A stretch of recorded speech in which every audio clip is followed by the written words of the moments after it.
Is there a more important aspect of Football Manager than maintaining the morale of your players? Perhaps you're looking to keep the good times rolling or turn round a terrible run of form. We're going to investigate how to keep squad morale high, which will hopefully improve the form of your side.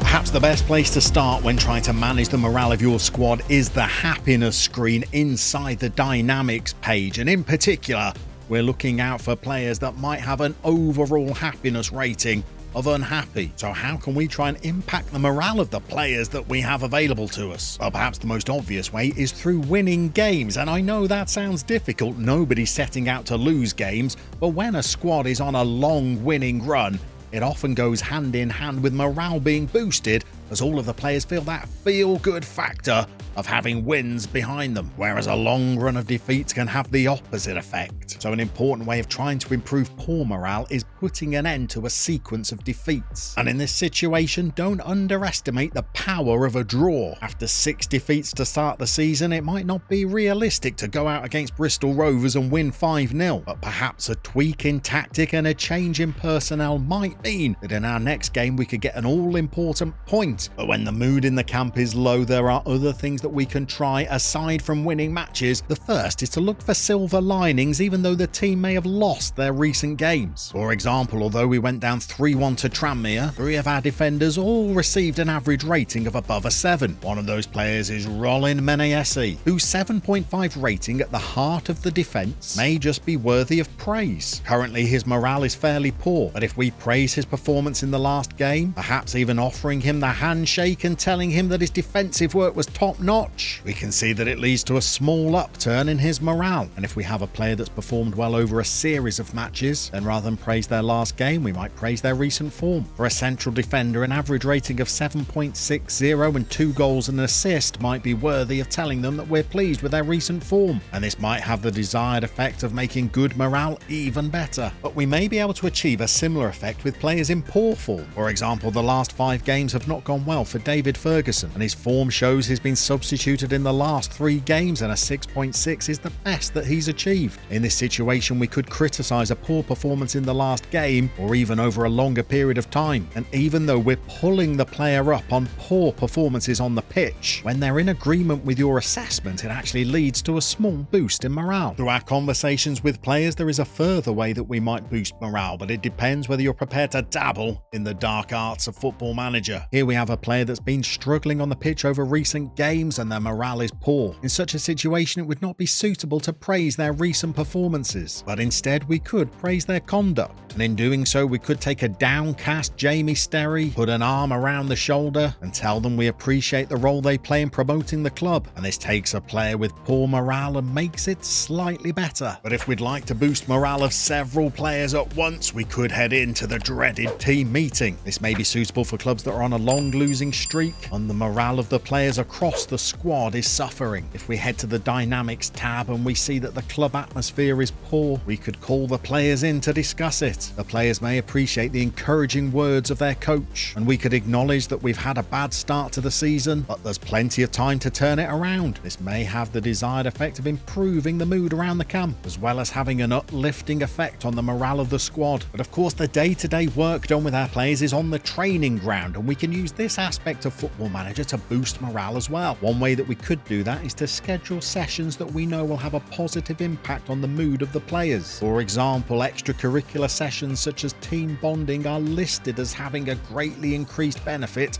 on the players' happiness. Even the more general sessions we schedule can have an impact on the happiness of our players. Chance creation training increases our happiness greatly, whereas chance conversion only slightly increases the happiness of the players. So if we're on a losing streak and morale in the camp is poor, then scheduling sessions during the week that will have the greatest impact on the happiness of the players may be a good way to improve their happiness. But we can also impact morale by looking at training on an individual basis as well. We could seek out the players with a high training rating from our coaches, and we could look to praise them for their efforts on the training ground. Ideally, we might like a training rating that's over 8.5 in order to do this, but if morale in the squad is poor, we could do it when it's slightly lower and the player may appreciate the feedback. But just as we did with players' form, we can also boost morale by criticising players' training performance. This may be particularly effective with players whose training rating is below a 6. We may wish to discuss this with the player and criticise their training. We may even use some body language to emphasise our opinion and tell them how disappointed we've been with their training performance. And as we can see, despite the criticism, the clarity of expectation has meant that the player's morale has increased. One way we may be able to prevent poor form occurring in the first place is to make sure that our players' playing time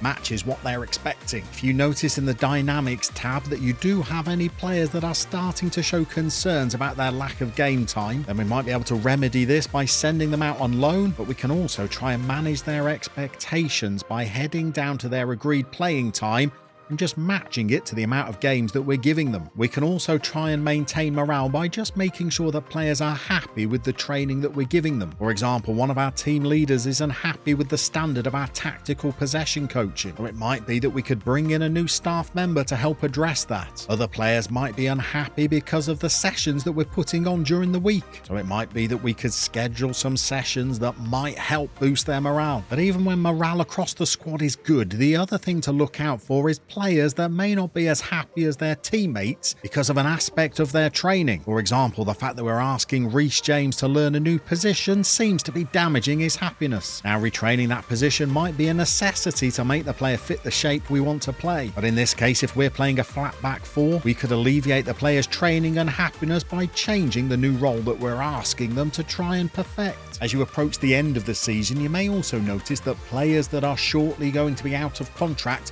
might begin to suffer from poor morale as well. If this is a player that you intend to keep next season, then offering them a contract extension early might help alleviate some of the uncertainty they begin to feel. But one surefire way to destroy the morale of one of your players is to fail to deliver on the promises that you've made. By heading to the home page on the left-hand side of the menu and then locating the Promises tab, you can remind yourself of the expectations your players may have based on recent conversations. Maintaining squad harmony is one of the most important aspects of Football Manager, but if you'd like to learn how to create custom squad views to mean that maintaining the happiness of your squad can be done at the click of one button, then you should check out this video next.